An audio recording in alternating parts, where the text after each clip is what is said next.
think we're set. Well, good morning, everyone. My name's Andrea Bassing-Matney. Welcome to the Know Your Records lecture. I'm very pleased to have Anastasia Harman from Ancestry.com come and talk, and she's going to give us a really good overview of how to use Ancestry.com. I learned a lot from her on Tuesday. Really interesting lecture, even though I've used the software before, I learned some new things from her. So as we get settled in, I just wanted to make a few quick announcements. For those of you who haven't come to the Know Your Records lectures, please know that we do this every week. We're here in this room or the adjacent one at 11 o'clock every Thursday. And also you should know we are video recording, so those people who can't attend can watch it in the future. So we have these weekly lectures. We have monthly genealogy programming at the Archives 1 building. We also have the genealogy fair that takes place every April. This year it will be April 18th and 19th. And we also have Researcher News newsletter. So if you're interested in getting more information about the Know Your Records programs, when you signed in over there, just add your email address, and that's just totally optional. I'll send you information if you like. Now, if you're wondering what the noise is next door, I thought I would let you know. There's the guards are having a nice little get together. They have a sort of morale boosting thing they're celebrating birthdays for this month. So maybe we'll incorporate that into the lecture. So that's what that is. So they know we're in here recording. So again, my name's Andrea. If you have any questions, I'll be here throughout. And if you have any suggestions for future Know Your Records lectures, let me know. And with that, I'll have Anastasia Harman, and she's the lead family historian for Ancestry.com. Thank you. Thank you. And I was going to ask, where should I stay so that I'm seeing? Wherever you like. Wherever I want. Okay. Wherever you like. All right. Well, I'm going to come up here. Okay, so as Andrea said, I'm Anastasia Harman. I'm lead family historian for Ancestry.com, and what that basically means is I get to go around the country and talk to people about family history. So lectures and presentations like this, but I also get to go on the news a lot and just talk to reporters about their family history. I'm extremely passionate about family history. I love family history. Some people might say I'm a little young to be so passionate about family history. I've actually been doing family history since I was 8 years old. So it's about 25 years that I've been doing family history. I used to go with my dad and do family history when I was younger. I manage a lot of research for Ancestry.com. Who Do You Think You Are, the television show? I'm one of the main research managers for that TV show. So I basically live and breathe family history. Now, as we're getting started, I'd like to get an idea of the mix. How many people attending this are researchers and just genealogists coming to the archives to do research? Okay.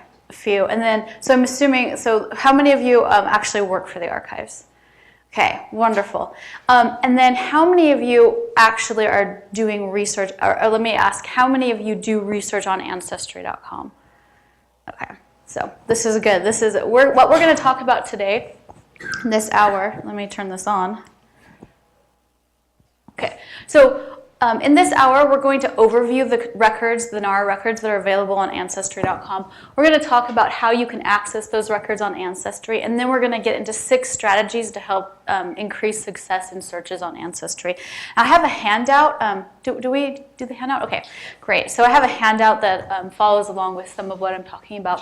So the first thing, what is Ancestry.com? We are the world's largest online family history resource. We have more than 7 billion historical records, and that's not just NARA records. That's records from across the country and around the world. Many of those records are NARA records. So we've actually been putting records online for 15 years. Does anyone know, off the top of their head, what the first Ancestry.com database was? Anyone? Well, it went online in November of 1996, and it was the Social Security Death Index. Now, but Ancestry's been around longer than 15 years. We've actually been around since 1983. We started as a publishing company. So we know family history. We've been doing family history for a very long time. We work with the National Archives. This is our campus in Provo that you can't see very well. But we It's not a very good picture. You can't, but you can see the pretty mountain. It's a beautiful mountain. So we take, what we do with the National Archives is we access records, we take records that the National Archives has, microfilm, original, books and such, and then we digitize them. So a couple of things, this is someone digitizing records, and this is sort of the setup. There's a camera here, some lights, and then the original records are put on this flatbed area, and then the operator actually has a foot pedal, and they take pictures with the foot pedal, and they have a computer, so it's automatically put onto the computer. This is a microfilm scanner. So just a little bit about digitization. I mean, that's really what we're trying to do with National Archives records, is to digitize them and help in the ongoing effort of preservation. So quick overview of the NARA records that you'll find on Ancestry. So the first one, and probably the most obvious, is the census. We have every publicly available census, which I'm sure, as you know, 1790 to 1930, and very soon I'm sure everyone in this room is very excited for the 1940 census. I know I'm very, very excited. I can't seem to wait until April.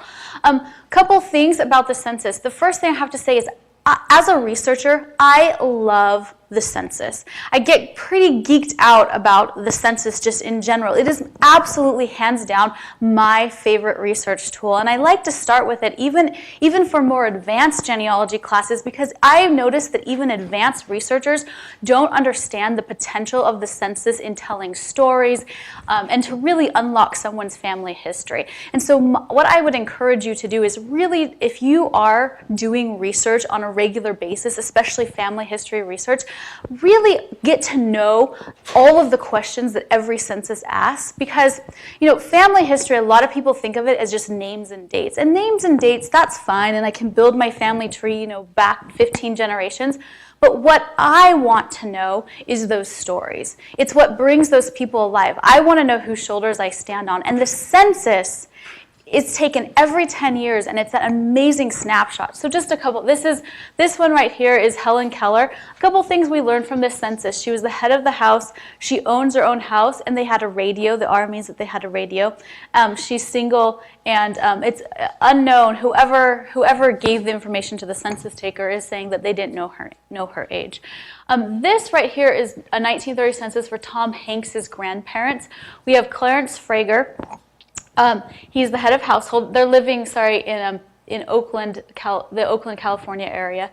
They owned their house, which was worth $1,500. They had a radio, and his is an inspector of rodent control. That was his occupation in 1930. Other records help clarify that he actually was like a squirrel inspector, and he went around, and people have taken that and talked about Tom Hanks's squirrely past. So immigration records, we have passenger arrival lists starting in about the 1830s. Every ship that came into the United States was required to have a list of every single passenger on board. Much like when we take an airplane ride today, they have a list of all the passengers on board that. So every ship coming into the United States must have a passenger list. As we start getting later, so after 1900, the passenger lists include amazing information. And so those of you lucky enough to have ancestors who come into this country post 1900, you're going to find occupations, you're going to find exact places of birth, you're going to find the name of the closest relative in the country that you came from, which is usually a parent. There's a plethora of information. Those of you who are like me, where my most recent ancestor came over in the 1850s, well, we get name, occupation, and roughly where they came from. And there are a lot of Tom Robesons who came from England and were laborers. So it's helpful, of course, but I'm having trouble narrowing that one down. This is Charlie Chaplin coming over in the early 1900s. He's an actor. And right here, there's a little stamp that kind of goes off the page, but it says non-immigrant. And this is telling us he was coming to the United States, but he wasn't necessarily planning to stay. So we're kind of putting together this story of a trip that he's coming over. We also see down here someone named Arthur Stanley Jefferson, who is better known as Stan Laurel of Laurel and Hardy. They were part of a vaudeville troupe coming to the United States. So we're kind of putting together this story, and that's the whole purpose of these records. Now, passenger lists are not just for immigrants. This right here, a list of United United States citizens, because there's going to be people, when we think of people coming to the United States, I think most of the time we think of immigrants, but we forget that those ships are going to bring people who went on vacation back as well. And so right here we have, this is, 1914, we have Harry Houdini and the former President Theodore Roosevelt on this ship. Now, there's a story that about them coming back. So they're coming back in June of 1914, and they were traveling first class, which is not a big surprise, the former president and the famous magician. Houdini put on a magic show for the first class passengers. And President Roosevelt, former President Roosevelt, says something like, okay, so, Houdini, I heard that you are really good at reading minds. So what was I doing last winter? And Houdini's like, well, you were traveling the Amazon. And the president was just kind of blown away by it. What he didn't realize is that his trip had been covered widely in newspapers and Houdini had read them. So he wasn't really that much of a mind reader. We also have... passengers arriving at Honolulu, Hawaii, and we have passengers list for people going to San Francisco. So if you have people from the West Coast, like my ancestors have been in San Francisco for the last 100 years, I have a lot of them, and they went to Hawaii a lot. So they'd go over to Hawaii, and I see them going to Hawaii, and then coming back to San Francisco, and then going to Hawaii, and coming back to San Francisco. So I'm putting together their vacations to Hawaii, which is, maybe not necessarily anything that's going to give me a huge revelation, but I don't know, it's kind of fun. Border crossing. So we have border crossings of people coming from Canada into the United States and also from Mexico into the United States. Something that maybe a lot of researchers don't understand, when we think of immigration, we think of people coming through Ellis Island, give me your poor and you're hungry, and passing the Statue of Liberty, and we hear these stories a lot. There were more than 100 U.S. ports of entry, but beyond just U.S. ports of entry, a lot of people came into Canada because there's a little bit of a loophole. If you cross the Canadian border into the United States, they weren't as stringent in checking and letting immigrants in, and it was a lot easier to land in Canada. So they would take a ship to Canada, they'd come into Canada, and then they'd come down and cross the border into the United States. So if you can't seem to find your ancestors, and you know that you should be finding them, they're coming over in a certain time period, you can't find them coming through one of the regular ports of entry in the United States, try a passenger list and see if they try this border crossing and see if they came down through Canada. Also, if you happen to have Asian ancestry, we do see a lot of Asians going up into BC, British Columbia, Vancouver area, and then down on the Pacific coast, down into the Seattle area. So, passport applications. Now, I have this listed under immigration records, and this is probably a little bit of a misnomer, but passport applications are obviously for U.S. citizens.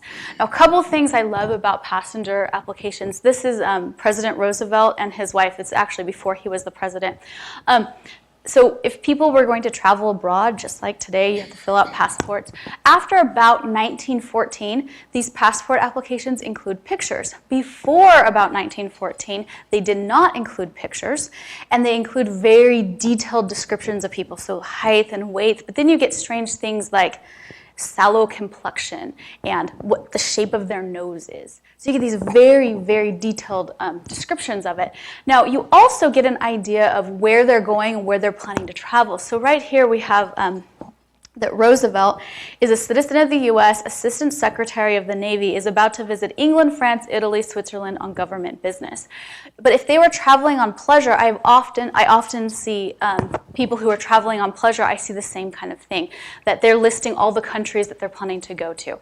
And if they're planning to go on a pleasure visit, or if they're going for business, or if they're even planning to go over and live there.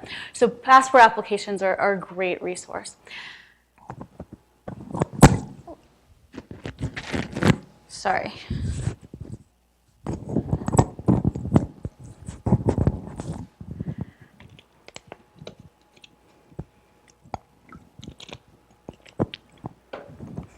Military records. We have a lot of National Archives military records on the website, and probably the centerpiece of that are going to be the World War I draft registration cards.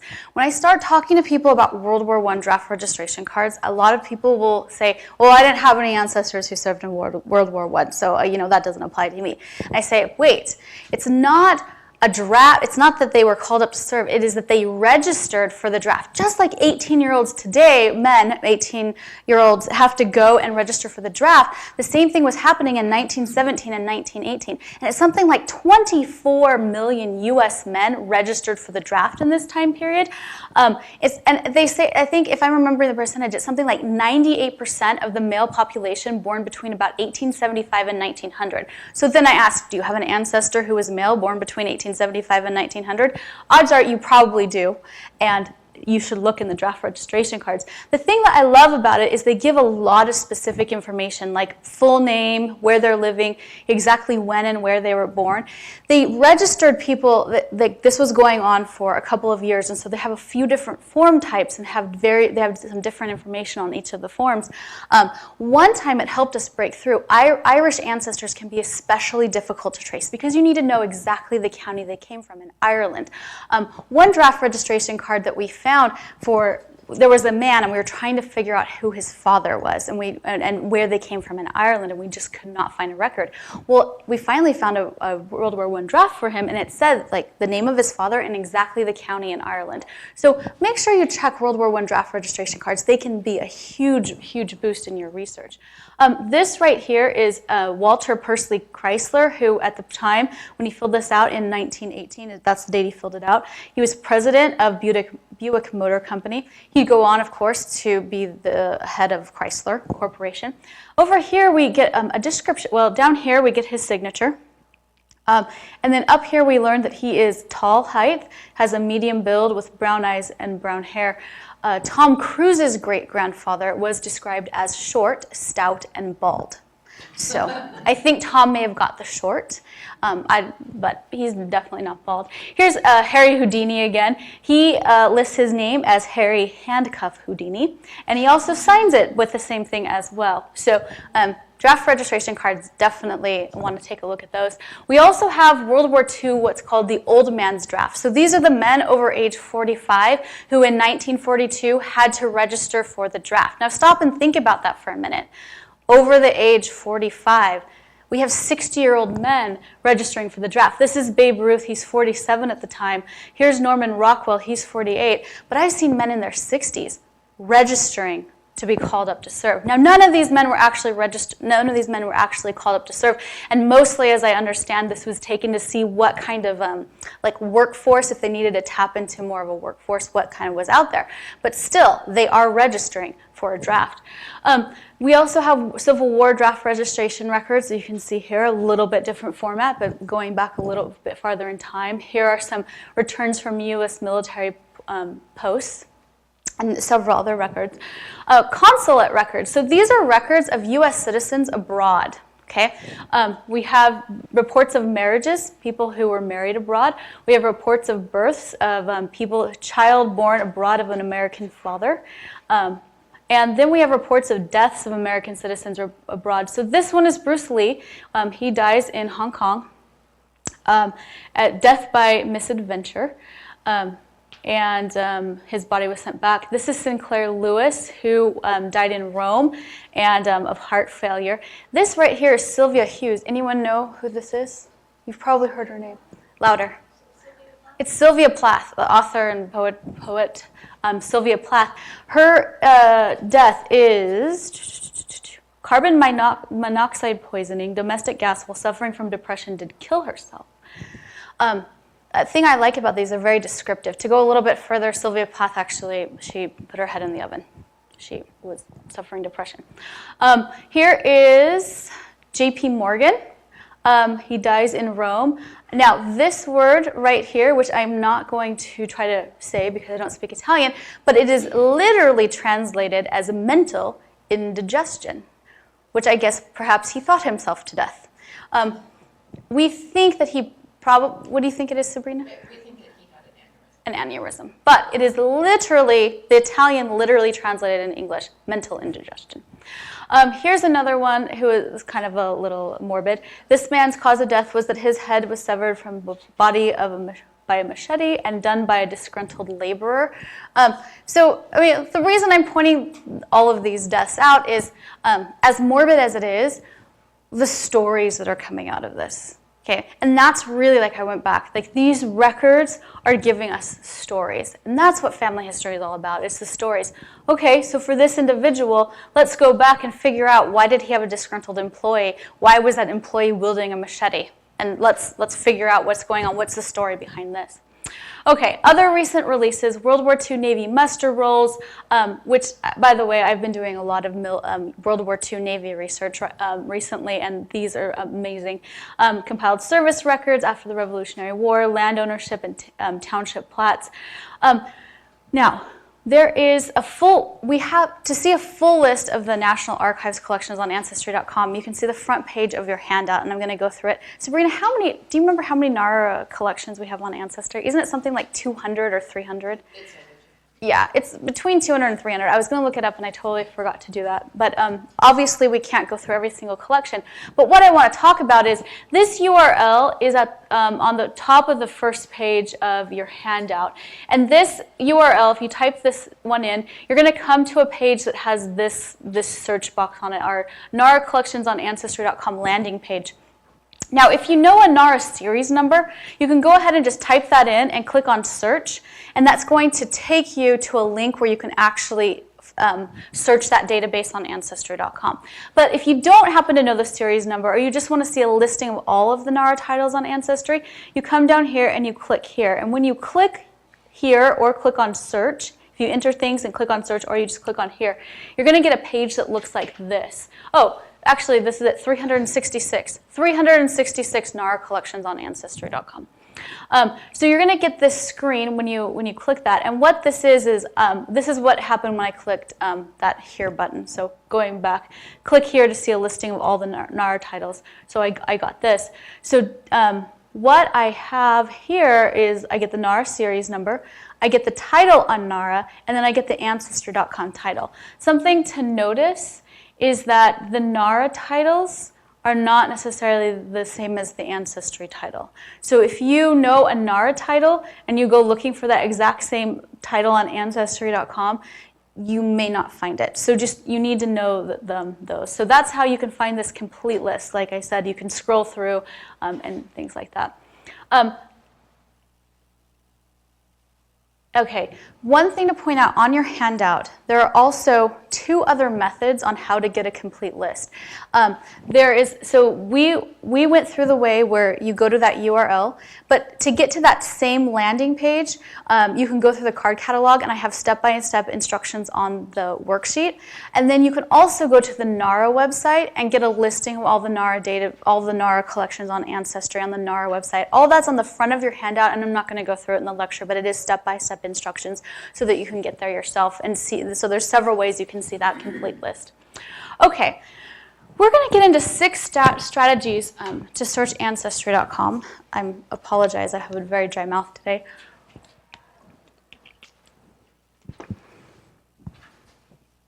Okay, before we get into that, what I like to start my search class with is to talk a little bit about how Ancestry.com's databases are structured. Because to understand a little bit of their structure is going to give you a little bit more background while you're searching that's going to be helpful for you. So the first type of database that we have on Ancestry is what we call index and image titles. So earlier I showed you people scanning original records. So we go through, we scan these original records or the microfilm, we have all these digitized images. And then we take, and from those images we create indexes. So think of the census. Think of how many millions of names are in that census. Well, those are hand indexed. Name by name, field by field, everything that is in that index is hand indexed. Then we take all of those images, we take those hundreds of thousands of images, and we take those millions of names, and we have a team that just stitches them together. So that when you go onto Ancestry.com and you type in your ancestor's name of John Smith and you click search, it's going to bring up search results that you can click on. It's going to take you to an index page. You click on view record and it's going to take you right there. I need to say that this still blows my mind that we can take images and indexes of millions of names and stitch everything together and be able, with a few clicks of the mouse, to just boom, boom, boom, find an answer. So the type of records that we see this is with census records, passenger lists, draft registration cards are going to be those indexes and those images. Now the next type is an index only, which means that all we have is the index and we don't have an actual image. But there's enough information to help you find the actual record. Down here at the bottom, so you may be familiar, hopefully you're familiar with an index page. Scroll down. A lot of people don't do this. Scroll down a little bit and you're going to see something that says source information, and it's going to tell you where it came from. Original data, general index to pension files, National Archives, here's the series number, okay? It's going to tell you exactly where that came from. The nice thing, of course, with pension files is we don't have the actual, we have the pension index cards on Ancestry, we don't have the files, so you can come here and learn where we got it from. So an example of an index-only title on Ancestry from NARA would be the World War II Army enlistment records, which is not pictured here. The next grouping, which there aren't necessarily any NARA records that are of this grouping, but it's good to have, I want to explain this as well. The OCR, which stands for Optical Character Recognition. Basically, what this is when you type in your ancestor's name, John Smith, the computer or Ancestry goes through and it reads textual documents. So this is usually with textual things. It reads the text and it brings back the closest matches. We don't index newspapers and other things like that. It's just, it would be too much. We couldn't do it. So that's why you get things like, here we have Lucille Ball. So we did a search for first name Lucille, last name Ball, and you'll notice on the page it's highlighted each of these terms, but it's also highlighted all of these other terms right here that are the same thing. This is why sometimes you get a little bit of wonky results when you're looking at newspapers. So just be aware it's because the computer is doing the very best it can to read that thing. Sometimes if you have two R's next to each other, you have a last name with two R's next to each other, you're going to get results back that are an M. Or sometimes, like if the text is blurry, sometimes it can't read, so you get a little bit wonky results. Also, if you're searching for an ancestor whose name is Green, you're going to get people whose last name is Green. You're going to get the green grass. You're going to get anything in the newspaper that has green on it. So just be aware of the limitations there. The last couple of things, image first. These are where images go up first, and you can browse them image by image. This is they're not indexed they haven't been indexed yet, and this would be a lot more like the traditional method of research where you're going image by image. The other thing is member contributed content. We have a lot of family photographs and family documents. In fact, I go to a lot of conferences, and so when I'm doing, sometimes I'll do research.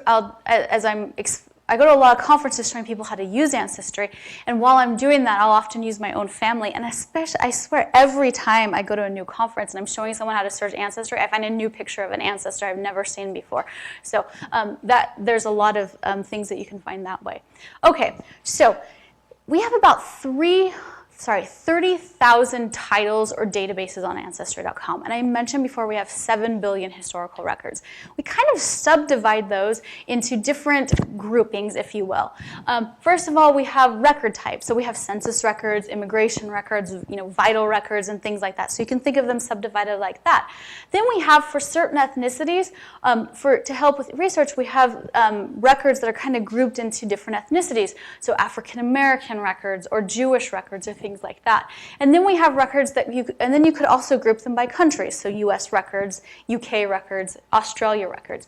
Now some records can be in all of these. For example, the 1930 census is a census record, and it's definitely an African American and or a Jewish record, and it's a United States record. So it kind of goes across all those things. So just wanted to kind of get that idea of different ways that you can group records and how different ways we group some of the records on Ancestry.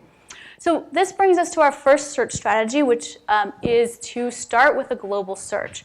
Now, a global search is what you do from the Ancestry.com homepage. When you go onto Ancestry.com, the first thing that you're going to see is that search box. You type in someone's name and you put some information about them and you click search. And that is searching through all of our titles, so 30,000 titles at once, okay? It's a lot. It is a lot of things. Like I said, you can find, this is what you do from the home page. So when do you use global search? Well, if you're a beginner and you're just getting started with family history, we strongly recommend that you use a global search. We find people who, and this is just our research has shown that people coming to Ancestry for the first time have the most success with a global search. Second, to see what you can learn about somebody, I guess number two, the two next points kind of go together. To see what you can learn about someone you don't know a lot about. I like to use global search to pick off that low-hanging fruit, because odds are the first several records are going to be for that person. So I like to pull down all the low-hanging fruit, get that stuff as quickly as I possibly can, and then I focus my time on digging deeper and really doing the detective stuff. And the last thing is as a check to see what has been added since you last searched this individual. Now, I don't know about you, but sometimes when I do research, I get tunnel vision about an ancestor. I know all of these things about Al-Masam, and I know all of these things about Al-Masam, and what I'm missing is these things. I'm only searching for that. Well, my mom called me, and she doesn't really understand what Ancestry does. You think after I worked for the company for 7 years, she might understand a little bit more, or maybe I'm just really bad at explaining what Ancestry is. But she said, what does Ancestry say about John Wesley Stevens? And I say, why don't you ask me what I says about John Wesley Stevens, because I'm the family historian. And I'm like, fine, whatever. So I start typing in, just do a global search on John Wesley Stevens. What does Ancestry say about John Wesley Stevens? Well, of course, the first several records were records I'd never seen about him, even though I knew everything about him. So I would suggest that you listen to your mothers, and then that if you just do a quick check every once in a while, do a quick global search. We are always adding new records to Ancestry, NARA records and others. So just do a quick global search, see what you don't know yet. Okay, I do want to talk about the matches that you receive through a search on Ancestry. Global search gives you the best possible matches for your search criteria from the 7 billion records on Ancestry, and often that's thousands of results. Now, these matches are ranked from 1 to 5 stars, and they're going to come to you with 5 being the closest match. You have more stars, it's more likely to be a match. And it's going to be ranked with the most likely matches down to the least likely matches. Now, you will get thousands of possible matches, but filtering techniques are going to help us weed through this, and it's very important. But before we get to filtering, I want to talk more about proximity. So we have algorithms. Our search database uses these algorithms to take what you enter into the search box and translate it into search results. And I want to talk a little bit about what it's doing there. So first of all, typographical. We look at measuring closeness. So first, typographical. Provo is typographically close to Provo because the B and the V are next to each other. Okay? I have an ancestor whose last name is spelled S-A-L-M, Salm. I can't tell you how many searches I've done for Alma Slam, S-L-A-M. Okay? I've mistyped my ancestor's name many times. Catherine is phonetically close to Catherine, just different spellings of the same name. Jack is culturally close to John, 1880, temporally close to 1881. Boston's geographically close to Cambridge. Now these are important. You want a search. You want a search that's going to look at all of these things. So just quick on name variations. In the indexes that we've created, we have come across more than 800 variations of the name Catherine. When you do a search on Ancestry.com, by default, it is going to search for all 800 variations of these. You want a search engine that does that because can you think of 800 name variations? If pressed, I could probably come up with 25 to 30. Okay, Catherine with a K and Catherine with a C and Catherine, with an Y and an I-N-E. I mean, Kate and then Katie. I mean, we could probably come up with 25 to 30 as a group, but 800 naming variations. You don't want to type those in. I don't want to type in 5 name variations. I'm kind of lazy like that. I like that the search engine is going to do this for me. Okay, naming problems. Names can be spelled phonetically. Names can be spelled differently than one expects. I need to say that this one's kind of a big one. With younger genealogists, I run across this a lot. No, his name was spelled like this. I know it. Well, you may know how his name was spelled, but he may not have known how his name was spelled. Or the people writing his name down may have not known how his name was spelled. So be cognizant that it may not be spelled the way that you like. The same thing with birth years. You may know exactly when he was born, but the person writing the record down may have not understood when he was born. So just kind of give and take there. Names can be abbreviated. They can be translated from a different language, mistranscribed, miskeyed. Our search database, when it is giving you results, is taking many of these into account. The reason why you want this to be done, actually, before I get into that. Okay, so a simplified search. Let's do a search for Catherine Lawson, born 1920 in Boston, Massachusetts. You're going to get results for Kate Lawson, so name closeness. You're going to get one for a Catherine Lawson, born 1915, so temporally close. And then one for a Catherine Lawson, born 1920 in Lowell, Massachusetts, so geographically close. You want this to happen because, I will give you an example. I was doing some research in the 1930 census for a friend, and I said, well, where do you think your family was living in 1930? Well, California. They've always been in California. Everyone's been in California for as long as we can remember. So, 1930, we're what? What is that? 80 years ago at this point? We're not talking very long. So I do a search on it. They weren't living in California. They were living in Arkansas in 1930. The family has not been in California for as long as anyone can remember, unless people can't remember past 80 years, which I guess some people can't. But you want something that's going to give you that margin of error. So you could also get now these are simplified. You could also have gotten a Kate Lawson, born 1950 in Lowell, Massachusetts. So you want this to be able to do this. So I want to stop here and have a lesson from the Cheshire Cat. So Alice in Wonderland. You maybe have read the book or seen the movie. Alice is walking along and she comes to a crossroads and she meets the cat and she says to the cat, which road should I take? And he says, well, where do you want to go? And she's like, well, I don't know. And he says, well, then it doesn't matter, which road you take. So let's pretend for a minute that Alice is a genealogist and the Cheshire Cat is giving her some research advice, okay? Which record should I search, says Alice. And the cat says, well, what do you want to learn? And Alice says, well, I don't know. And the Cheshire Cat would say, well, then it doesn't really matter what you search. This brings us to search strategy number 2, which is to know your search goal. Now, the fact that it's search strategy number 2, I think of 6, should say how important this search strategy is, to know what you're doing. What are you searching for? Is it a general look to see what Ancestry has about a specific individual? Are you trying to find a specific record or a specific piece of information, like a birth date or something like that? I would say write down your goal. I'm searching for military records about Alma Ernest Psalm. That's my goal. Not necessarily a specific piece of information or a specific record, but I want to know about his military career. So the search box then it becomes your most important part of the search, and that's obviously where you start the search.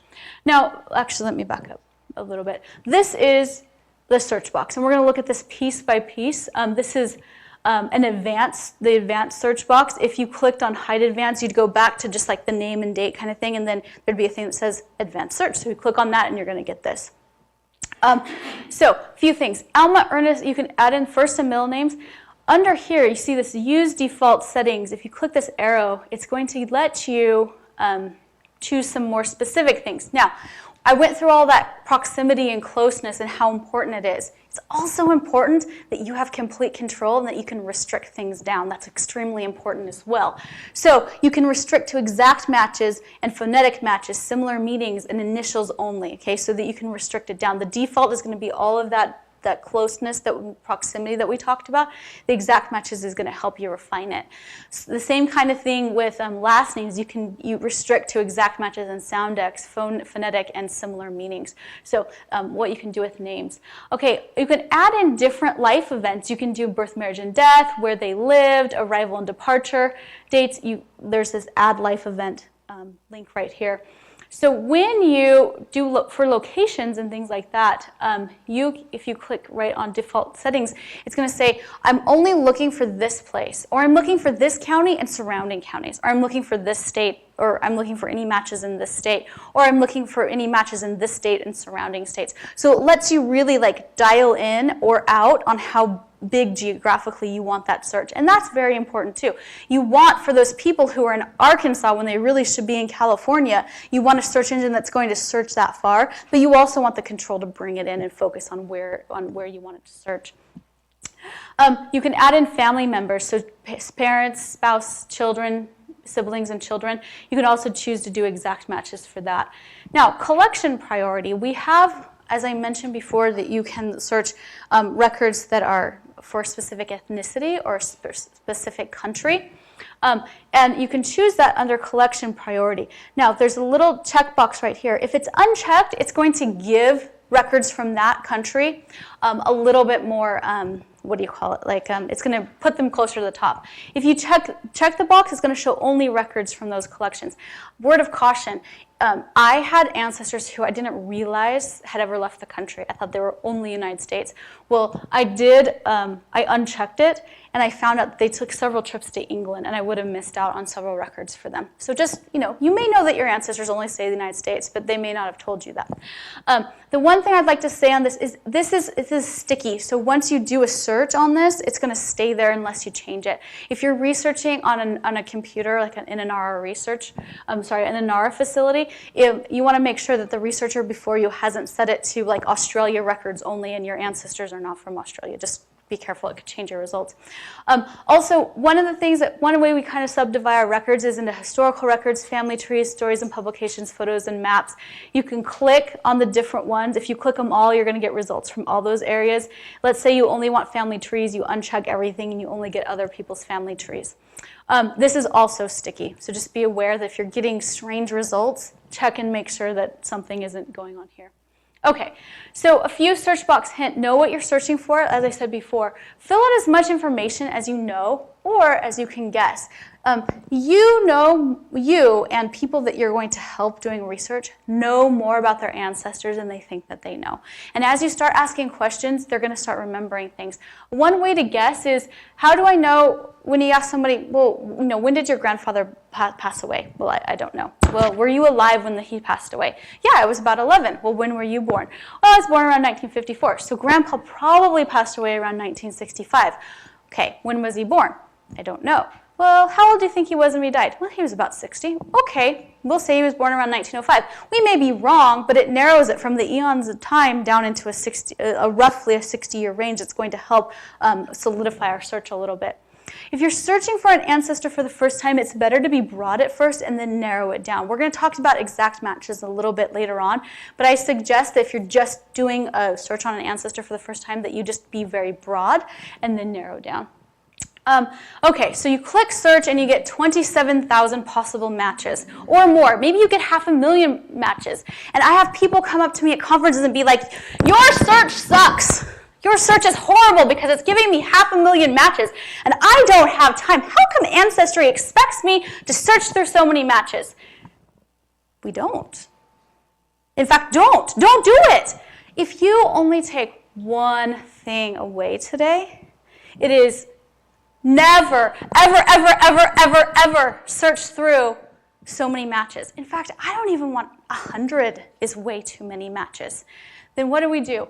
Well, this brings us to search strategy number 3, which is to filter your searches. It is not the intent that you go through one by one 500,000 matches or 27,000 matches. That is not the intent.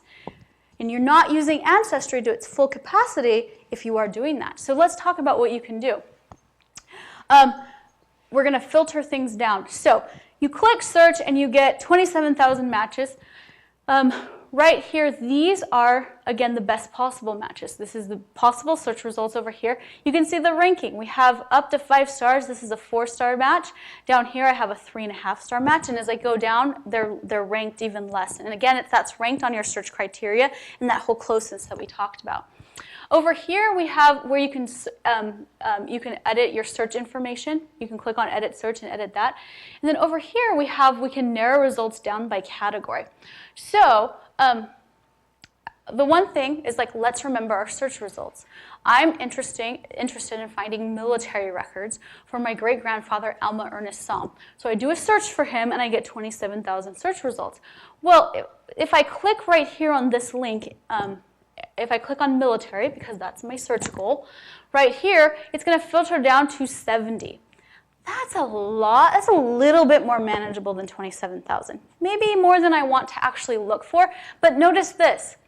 All of these records I have a Utah military, I have World War II prisoners of war, I have U.S. veterans grave sites. Down here, I have a World War II Navy, Marine Corps, and Coast Guard casualty from World War I time period.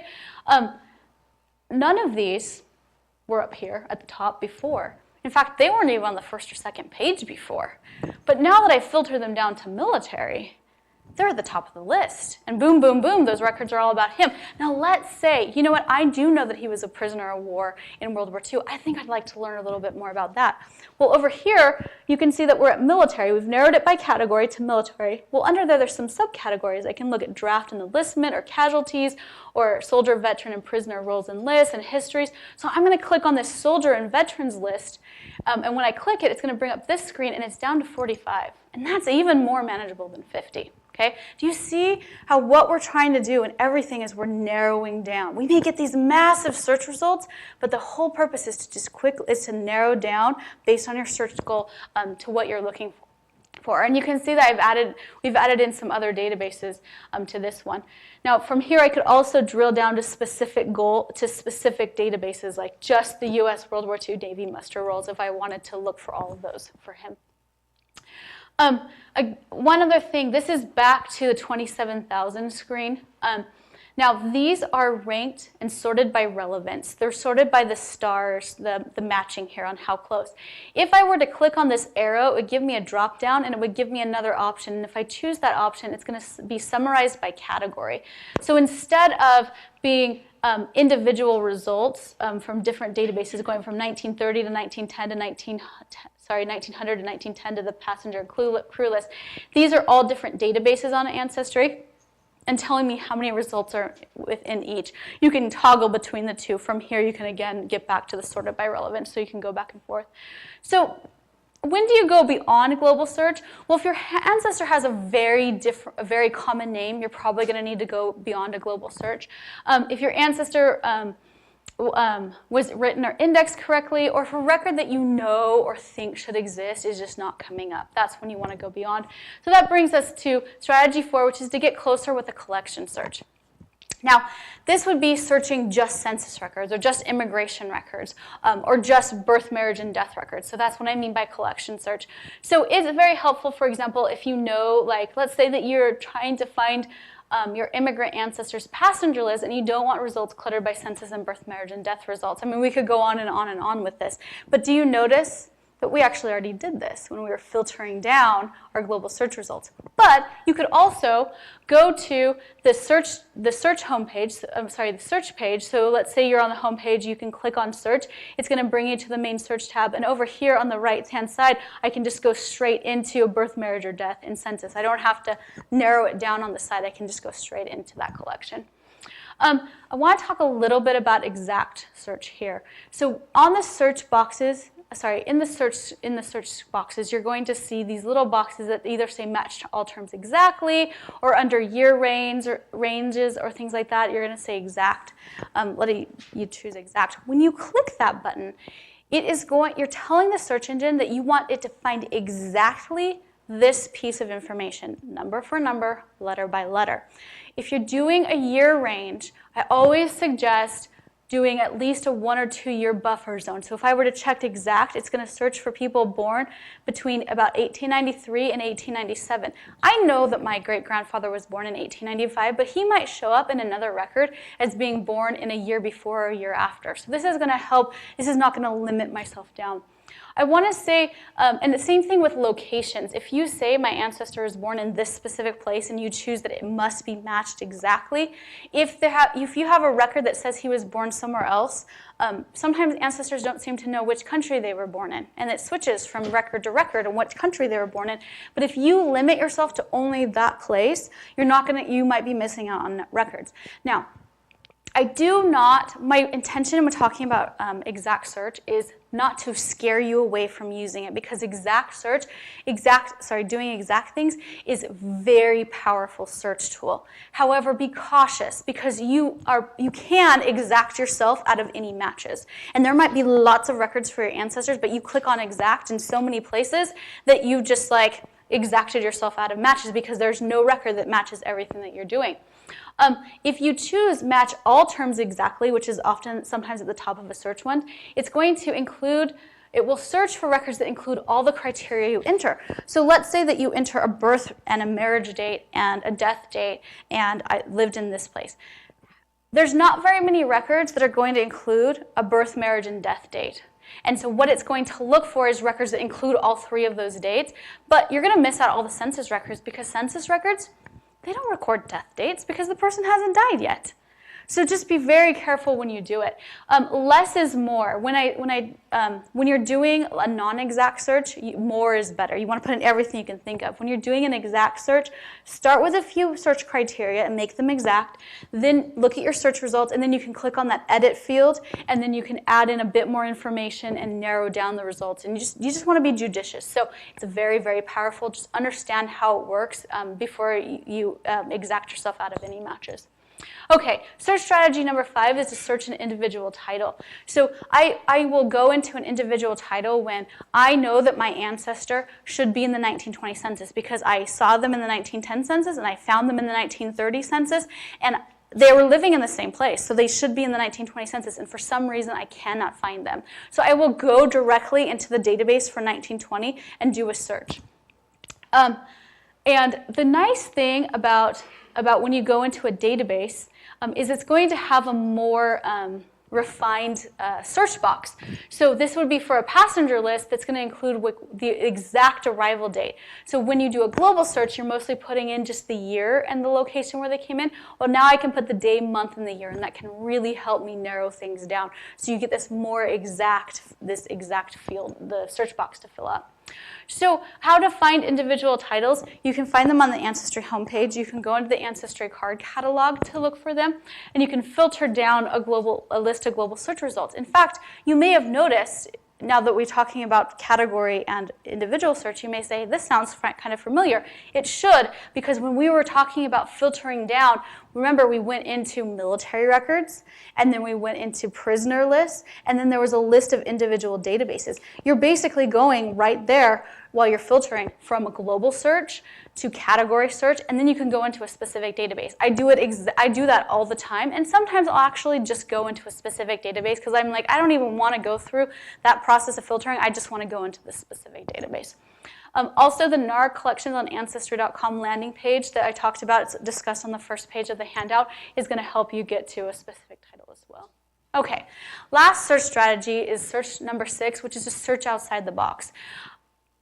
When I talk to people, they look at the search box and they think, I have to fill out every piece of information in that search box. I have to put in the first name and the last name and when they were born and where they were born, every single piece of information. I want to liberate you from that. Please feel liberated from filling out every piece of information in the search box. You don't have to, and it's okay if you don't. In fact, it may help you break through some brick walls if you don't fill out the search box exactly the way it's laid out. Couple things. Play around with various combinations of information, okay, about your ancestors. You don't always have to search for a name. In fact, sometimes I do searches without any names. Sometimes I will do a search with only a first name or only a last name. Try searching with both a woman's maiden and married name in the search box. So sometimes I might do a search for myself. I might type in Anastasia, and then in the last name area, I type in Sutherland space Harman. Okay, I'll just type them both in. That can sometimes be helpful. Try doing an exact search in the 1930 census for all of the males named Alma born between 1895 and 1901 in Utah. Now I'm narrowing some things down because I'm trying to find him. Maybe his last name was butchered so horribly that I would never find it by including that last name. Try searching for all the Psalm families, not exact, so I get similar last names, living in Salt Lake County in 1870. Sometimes I'm actually working on a project where oftentimes I'll just type in, I'll be, okay, I know this person lived in Maine, I know roughly when he was born, and I know that he's a man. I'm actually just going to do a search for all the men born in this time period in Maine. Now, it's a very, very large That's what I do at first. It's very large, and then I can filter down. I'm like, well, let me try all the males born in this time period with the first initial W, and that helps me narrow things down. You can do a lot of success when you search outside the box, and I want to talk a little bit about the power of searching outside the box, and actually just the power of search, because we have 7 billion historical records on Ancestry.com. We have more than 300 databases of NARA records on Ancestry.com. But that means nothing if you can't find a record about your ancestor. If you can't find the record that you're looking for, it doesn't matter that there's 7 billion historical records. That's great, but who cares if they're not about me? So I was at a conference and this woman came up and she said, so does Ancestry.com have records? Yes. As a matter of fact, we do. Okay. She's like, I'm trying to find my dad's dad. There was a divorce, left the family, nobody really knew anything. It's like, but she only knows his name. I'm like, oh, okay. Well, she says her dad was born in 1928. And so I'm like, sweet, we're going to look at the 1930 census. We'll get his parents' names. Boom, we'll go from there. We'll find out when the grandfather was born. We'll go from there. Well, actually, he was born and lived in the Dominican Republic because his dad was working there. Now, that puts a little damper on things because the 1930 census wasn't taken in the Dominican Republic because it's not part of the United States. So, okay, we can't do that.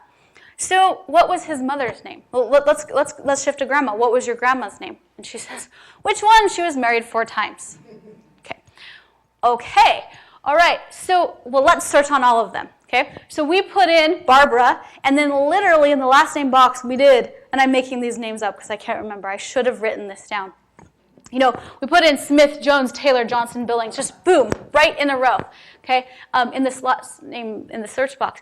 And we got the first 6 results were all her with different last names. We would have not found those, though, if we hadn't put all of the last names in of that woman. So in there was a passenger list with dad and grandma sailing from the Dominican Republic in New York City. And it was after, so like the grandma and grandpa got divorced in the Dominican Republic, and she sails back with her children. And the woman's like, you know what? I think I remember hearing that my grandfather was from New York City. All right, let's give it a try, because all we know about this man is his name and that maybe he was from New York City. Well, we get a passenger list of the grandfather coming back from the Dominican Republic to New York City, so we knew it was him, and it had his exact date of birth. So now, armed with his name, New York City as his birthplace, his exact date of birth, we add that into the search criteria. We refine the search criteria, and we get a 1900 census listing him and his parents. It was 5 minutes, and she didn't know anything about her grandfather. We found her great-grandparents. So the reason I like to stop with this is search is powerful. It is a powerful tool. Learn to use it so that you can filter it down and find your ancestors, those NARA records, those national records about your ancestors on Ancestry.com. Thank you. I'll take questions up here after, if you have any.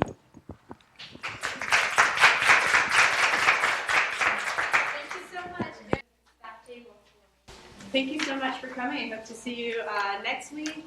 Rebecca Sharp is going to talk about horse tails and horses that are in federal records. So hope to see you next week. Thank you. She knows his brothers and sisters.